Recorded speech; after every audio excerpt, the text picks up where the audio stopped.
విరామం తర్వాత సఖీ కార్యక్రమానికి స్వాగతం.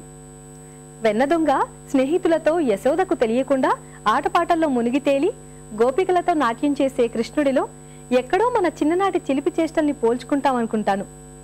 తమ పిల్లల్ని చిన్ని కృష్ణుడిలా అలంకరించి తలపై నెమలి పించాలు అలంకరించి ఆనందిస్తారు తల్లులు. ఇంటిని పూజా మందిరాన్ని శుభ్రం చేసి తోరణాలు కట్టి ముగ్గుల్ని వేయటం ఓ ఎత్తైతే, మన ఇంట్లోకి అడుగు పెడుతున్న చిన్ని కృష్ణుని అందమైన చిన్ని చిన్ని పాదముద్రికల్ని చిత్రించటం మరొక ఎత్తు. పూజా మందిరంలో శ్రీకృష్ణుడి చిత్రపటాన్ని లేదా విగ్రహాన్ని అందంగా పసుపు కుంకుమలు గంధం పూలతో అలంకరిస్తే చూసేందుకు రెండు కళ్ళు చాలవు. ఇప్పుడైతే కార్యక్రమం చూసేయండి, ఆ తర్వాత మరికొన్ని సంగతులు మాట్లాడుకుందాం.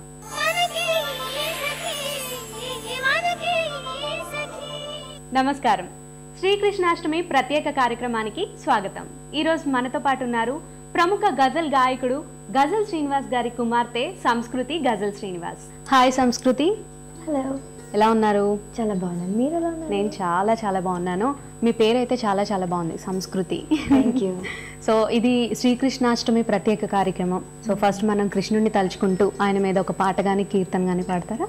అచ్యుతం కేశవం కృష్ణ దామోదరం రామనారాయణం जानकी वल्लभम कौन कहते हैं भगवान आते नहीं, कौन कहते हैं भगवान आते नहीं, तुम मीरा के जैसे बुलाते नहीं, तुम मीरा के जैसे बुलाते नहीं, अच्युतं केशवं कृष्ण दामोदरं रामनारायणं जानकी वल्लभम. సంస్కృతి చాలా చాలా చాలా బాగుంది సాంగ్ అయితే. కృష్ణుడు గురించి మీకు ఏం తెలుసు? అంటే కృష్ణుడు అంటే బాగా ఇష్టమా మీకు? ఆయన ఇష్టదైవం? నాకు కృష్ణుడు ఇష్టదైవం, చాలా ఇష్టం. ఎప్పుడు జన్మాష్టమి వచ్చినా కూడా నేనే ఇల్లంతా డెకరేట్ చేసి కృష్ణుడుని మంచిగా డెకరేట్ చేసి మా ఫ్రెండ్స్ అందరినీ పిలిచి వాళ్ళకి అదేదో ఆ రోజు కృష్ణుడిది ఏదో ఒక చిన్న మూవీయో ఏదో వస్తే అది చూపించి అప్పుడు వాళ్ళని చాక్లెట్లు ఏదో ఇచ్చి పంపిస్తూ ఉంటాను. కృష్ణుడు మీ లైఫ్లో ఎంతవరకు స్థానం ఉంది కృష్ణుడికి? అంటే చాలామంది ఇష్టపడుతూ ఉంటారు, ఈవెన్ చిన్నప్పటి నుంచి చిన్న పిల్లల దగ్గర నుంచి పెద్దవాళ్ళ వరకు కూడా కృష్ణుడు. ఇప్పుడు మనం ఎప్పుడైనా ఒంటరిగా ఉన్నామంటే వెంటనే మనం గుర్తెచ్చుకునేది ఎవరిని? భగవంతుడిని గుర్తెచ్చుకుంటాం. సో అలా దానికి సంబంధించి మీ లైఫ్లో ఏమన్నా మిరాకిల్స్ కానీ అలా ఏమైనా ఉన్నాయా? నాకు ఒక పాట ఉంది, నాన్నగారు రాశారు.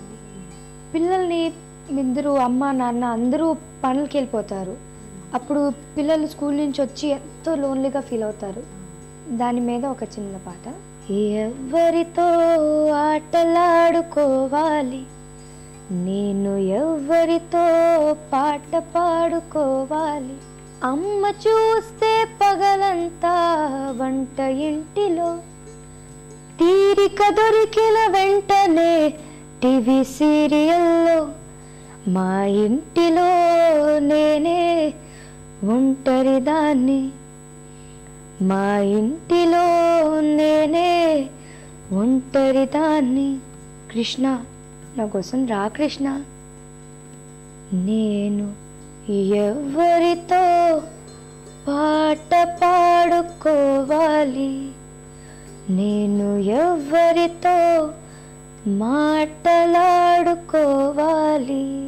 సంస్కృతి పాట అయితే చాలా చాలా బాగుంది. నిజంగా ఆ పాటలో మీనింగ్ ఎలా అయితే ఉందో, మనం ఒంటరిగా ఉన్నప్పుడు లేదా మనకి ఏదైనా సహాయం కావాల్సినప్పుడు పిలవగానే పలుకుతాడు ఆ కృష్ణుడు, మన వెంటే ఎప్పుడు ఉంటాడు. నిజంగా చాలా చాలా బాగుంది. అండ్ అలానే అసలు నీకు ఈ ఇంట్రెస్ట్ చిన్నప్పటి నుంచి నీ ఓన్గా నువ్వు డాడీని చూసి ఇన్స్పైర్ అయ్యి నీ ఓన్గా నేను ఇలా పాడాలి ఇలా సింగర్ అవ్వాలి అని అనుకున్నావా, లేకపోతే ఇంట్లో వాళ్ళు అది చెప్తున్న కొద్దీ నీకు కూడా ఇంట్రెస్ట్ రావడం జరిగిందా? నేను చిన్నప్పటి నుంచే సినిమా పాటలు అన్నీ వినేదాన్ని.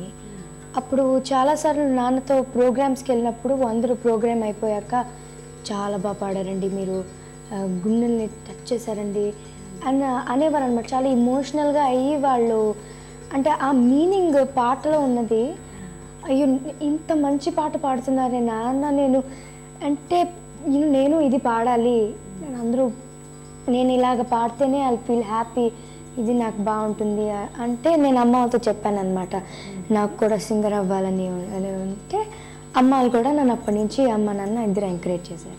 మొత్తానికైతే ఇంత చిన్న వయసులోనే ఇంత మంచి పాపులారిటీ, ఇంకా ఇంత మంచి సాంగ్స్ పాడుతున్నావు, నిజంగా చాలా గ్రేట్. అండ్ అలానే నువ్వు ఫస్ట్ పాడిన గజల్ ఏంటి?